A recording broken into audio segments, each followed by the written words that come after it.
What do you think are some of the options available, the strategies and the dynamics when it comes to the general election? Talk to us on 0707 30 32 12. 0707 303 212. That is our WhatsApp number, and it's also displayed right down there at the bottom of your screen. Send us a message. What do you think are some of the options available? The key dynamics, the strategies, as we head to the last stretch of the general election that is next year in August. Okay. Oscar Mondi, who is a political analyst, he's also a university don, political science, is here with me. Frank Nyamari will be joining me shortly. He's an advocate of the High Court. He's also a political analyst, as well as Gibson Gesore, who is also an advocate and political commentator. We'll also be taking a look at some of the proposals being angled by the IEBC ahead of the 2027 general election. That is on the front page of the Star newspaper. IEBC signals end to 2027 live poll result. That is on the front page. IEBC signals end to 2027 live poll result. There are a number of amendments and proposals by the IEBC. The story, agency cites need for orderly verification of a proposed ban. And the story continues on the inner pages of the Star newspaper, which is actually will be forming part of a discussion this morning as we talk about the options available. IEBC push to end poll results live stream, and there are varied options and opinions while this is taking shape. Now, IEBC, according to the Star, has actually highlighted some of the proposals. One of them is to live stream of results scrapped. That is IEBC under no obligation to live stream results. According to them, there is electronic system retained where KIMS remains part of the election system. Another one is result management rules has also been changed that deletes key provisions governing presidential results verification. The 2/3 gender rule and the parties to announce no more than 2/3 of nominees candidates are of one gender. And also there's a recall clause for the members of parliament where now before I get to that, the gender balanced party list will now be fully under IEBC. Special seat list would alternate between women and men, starting with a woman. Okay? And recall clause rules also toughened a little bit. Recall of MPs petitions signed by at least 30% of registered voters. And MCAs right now will have a little bit of some hard time because the petition appeals cut, no second appeal to the Court of Appeal. The High Court would be final. If you lose your petition at the High Court, that would be it. Then the next one is forensic election evidence, where now court could actually require forensic images of election servers and memory cards. And finally, amongst other changes proposed by the IEBC, is that voter register review changed, that fresh voter registration review every 8 to 12 years after boundary review. Okay, so I'll be taking you through that one by one because it's more detailed here. And IEBC is also talking about that with that, there'll be no live streaming in 2027, but this is a case you know, Parliament will also take part in this proposed amendment. Let me take you through the front page of the Daily Nation. The Daily Nation talks about, oh, okay, all right, good. Under siege, and the gentleman on the front page is the Deputy President, Kithure Kindiki. Under siege, all right? And the Daily Nation reports that a fallout with President Ruto triggered Rigathi Gachagwa's ouster as Deputy President. After 2 years, his successor Kithure Kindiki also finds himself in a precarious position nearly 2 years into his tenure, albeit for different reasons. While the loyalty of the man who once served as Ruto's lawyer is unquestionable, recent political developments, including ODM's demands, are raising the question: is his position as the president's running mate in next year's election secure? That is a question asked by the Daily Nation. So for ODM, is it an non-negotiable position? ODM says that the running mate position is its irreducible minimum. That is what I have. And some good news for the media outlet in Uganda, which was closed after 1 month. Now, Nation Media Group's Uganda outlets reopen after state shutdown for 1 month. Regina talked about the students face higher varsity loans in plan. All right, I will take a look at that later on. But on the front page of the Standard, it's more or less the same thing with the Daily Nation. I think you can take it side by side. The Daily Nation talks about poisoned chalice. That is what I have. And the Standard talks about, yes, poisoned chalice. That is with regards to Deputy President Kithure Kindiki's position.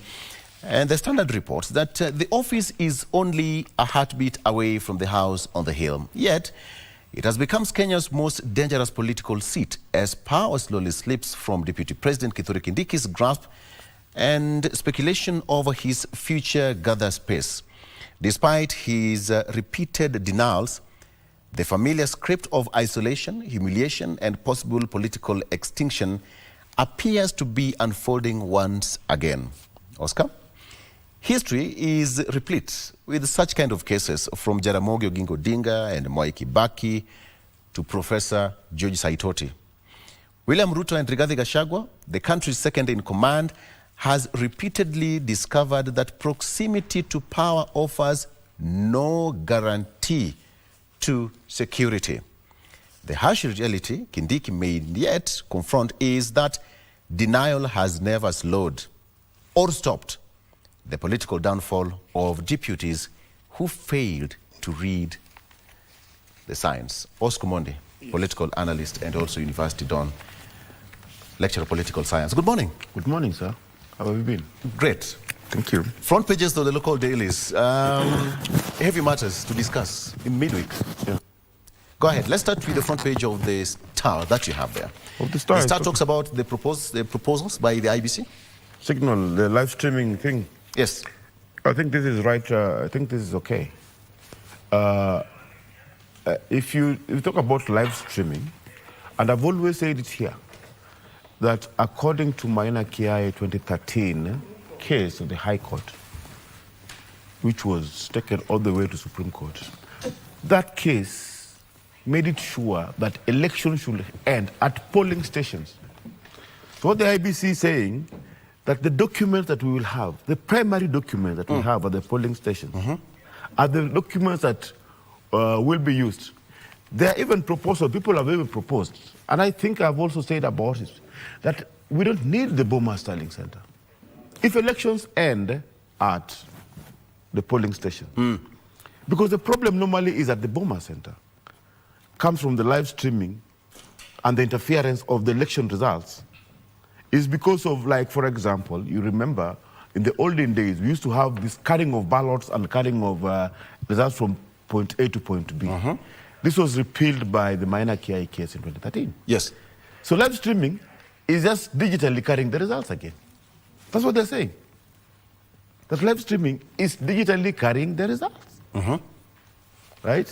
So when the elections end and we have the primary document, I think it is Form 34B. Then Form 34B is used as the only document to announce the result of an election. But if it is streamed, it is subject to interference. I think that is what the justification. I have to probably get to know the exact reasons why they want the live streaming done. But for me, in my take, is that. But from what I've read in the media, is that there's speculations at all this. But the thing is that the reason why they might want to stop the live streaming, first of all, is technological. It's just, the technology remains that these documents will still be sent on technology, the live the Form 34B will still be sent, but now the live streaming will not be allowed. Yes. Okay. Subject to interference. You know, again, as much as we want to be open on some of these things, I'm worried that probably we might set up the country, and the media also can be used to declare elections of somebody who has not won elections. It can raise it to the IEBC have their election results, but what about if the media announces somebody else? Or AI announces somebody else? Or technology announces somebody else? From the person that IEBC got the results, before the IEBC announces. So already you set up the country. Already you've set up the country, and whatever led even to the 2007 election, you remember, what the media was saying and what IEBC was saying were completely different. And now the country went into flames before even the results were announced. When the results were announced now, it all broke loose. Because the IEBC had a completely different results from the results of the media. But most of the times, when the media doesn't have probably the capacity to collect everything. And sometimes they rely on the live streaming, but live streaming is subject to interference. Yes. So probably that is the fear. Yeah, I'm not very sure. My question is, we are advancing, and when you look at our electoral cycle, the issue of trust and having faith in the IEBC, one of them was to live stream the presidential results at the Bomas of Kenya. All right? Why have several steps back, and yet you are striving to make several of them, you know, ahead of us? Because live streaming was a matter of giving more trust to the electoral body. Yeah, but it's subject to interference. Of what? Oh, this is technology. You know what happens sometimes? Systems get down. Right? And the IEBC have a justification of why, because they know it's an institution. As much as we in this space might look at it as the right thing, but IEBC have a justification that this is, they probably know that they cannot secure it. And now they're saying the best thing is, do away with it, let's rely on the primary document. Yes. The primary document is Form 34B. That comes, which is signed by the agents. Live streaming is signed by who? Okay, so how would it interfere with the general election, with the presidential results? Live streaming? Live streaming? Yes. You know, let me tell you, if you're doing research, I'll always tell you in a research class that always go to the primary document, the primary data. If you're not sure, just get back to the primary data or the primary document. When you go to archives, look at archives, the primary document, and quote the primary document. Because secondary data can be subject to interference. Secondary data can be subject to interference. Yes. What I'm saying here is that live streaming, although it comes from, generated from the primary data, but technology cannot cure our problem. Even Kriegler said that human beings manage those systems. As much as we think technology will solve our problem, we must also know that there are human beings that are managing those systems. Yeah. So technology alone might not be able to solve our problem. Technology alone might not be able to solve our trust. And you know, in contemporary today about AI, that even today, you see rallies. People say that they had thousands of people in the rallies. Then tomorrow you're told it was AI. Technology. Yeah. And you know very well that technology, people have been bombed. And when you say what happened, and somebody sent a drone and bombed people, then they bombed a church, and they say collateral damage. Technology. So technology can be very good to us. But if not well managed, it can also be a disaster. Okay. Frank Nyamari, an advocate of the High Court, joining us on set. Frank, good morning. Good morning. You're well? I'm well. Oscar is saying that there is no problem with IEBC scrapping the live streaming. Your take on that? Victor, the Constitution is clear under Article 86 on how voting should be done. And actually, Article 86 gives IEBC the mandate to ensure that whatever voting method that is used, that system is simple, it is accurate, it's verifiable, it is secure, it's accountable and transparent. Further, Article 86 says that the results from the polling stations are openly and accurately collated, promptly announced and by the returning officer. appropriate structures and the mechanisms to eliminate electoral malpractice are put in place. That is a preserve of IEBC. Yes. What we need to understand, one, is that the IEBC is empowered to ensure that voting is transparent. The same constitution gives Kenyans the right to information. And that's why we have the media. So we cannot downplay the role that IEBC will have to play as far as information to Kenyans is concerned. And transparency is concerned? Transparency is also concerned. But then what we need to be very careful in determining is how transparent are the results from the polling station to the national tallying center. That is the question that we are addressing this morning. So we ask ourselves then, what should the IEBC do in ensuring that the votes at the polling station are the same results that are brought to the National Tallying Center, and they are the same result that is broadcasted for every Kenyan to be able to do what? To see, to ensure transparency. And that was the question Justice Smokin Wanjala was asking in the 2017 Raila Odinga case. Yes. That how different is the result at the polling station and the result at the National Tallying Center? Like what happened in between the air? That was the transmission bit. Yeah? What happened in between the air that we now have different sets of results? So that is where the technology kicks in. Yes. That how sufficient is our technology? How reliable is our technology?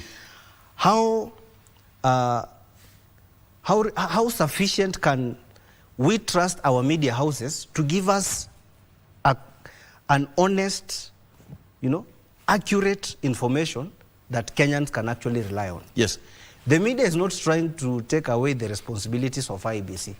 The media is there as an eye for all Kenyans, based on the right to information. So we have key players as far as an election system is concerned.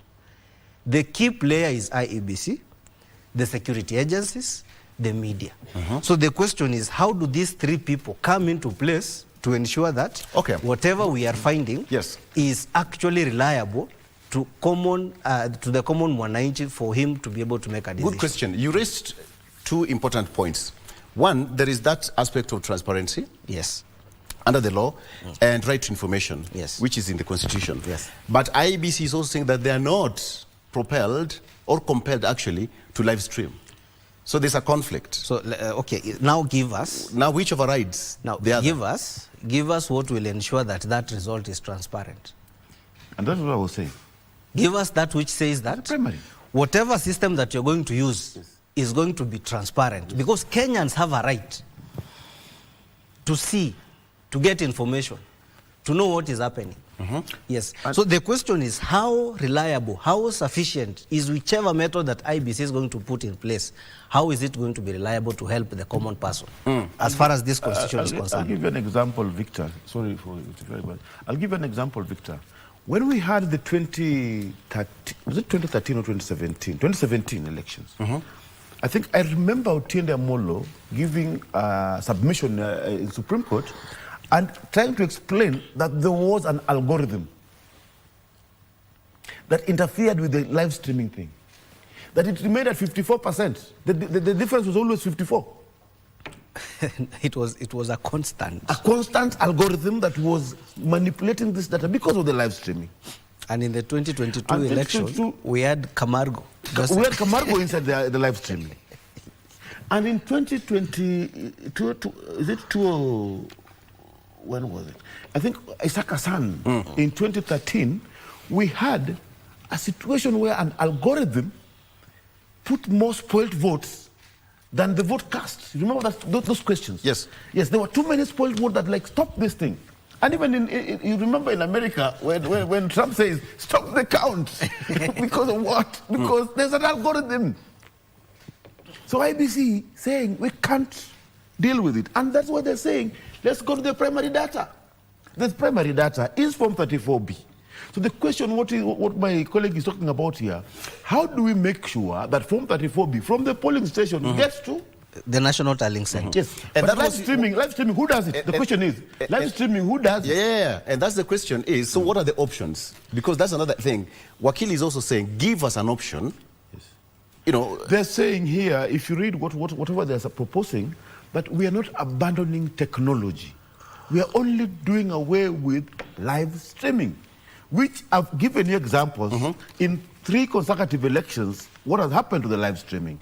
So they're not abandoning the technology.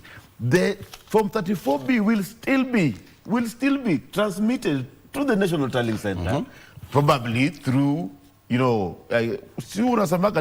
Now, my question is this, Victor. Yes. You see, the media is going to go to the polling station or the National Tallying Center with a camera.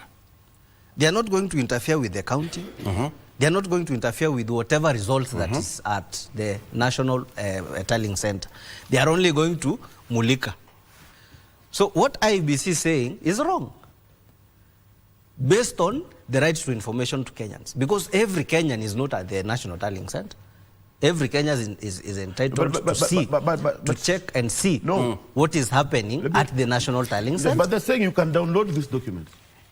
The documents will be uploaded. How many people are tech The savvy? documents will be uploaded. Oscar, how many people are tech savvy? Because remember, there are people who actually, during elections, you know how intense it can get. Yes. Everything stops and all eyeballs are on the television. No, but we've told you what the problem has been. Can you solve the problem? Okay, the question is it about the live streaming? It's upon IBC, no, upon KBC, for example, to download these documents and tally and probably propagate based on whatever they get. Yeah, download the primary document. Because I differ because media houses do not have the mandate to tally. No, they don't have the mandate to count. They don't have the mandate to announce. That's fine. Yeah, that's fine. I also agree with that.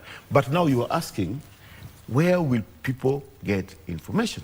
That's the question. Where we get information is on technology.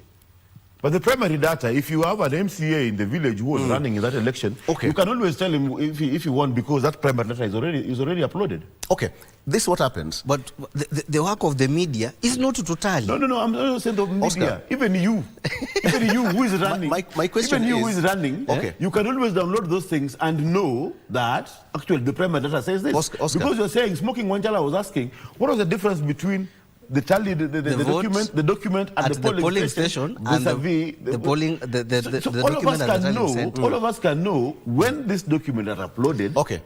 So the question is, what is the preserve of the media houses as far as that transmission is concerned?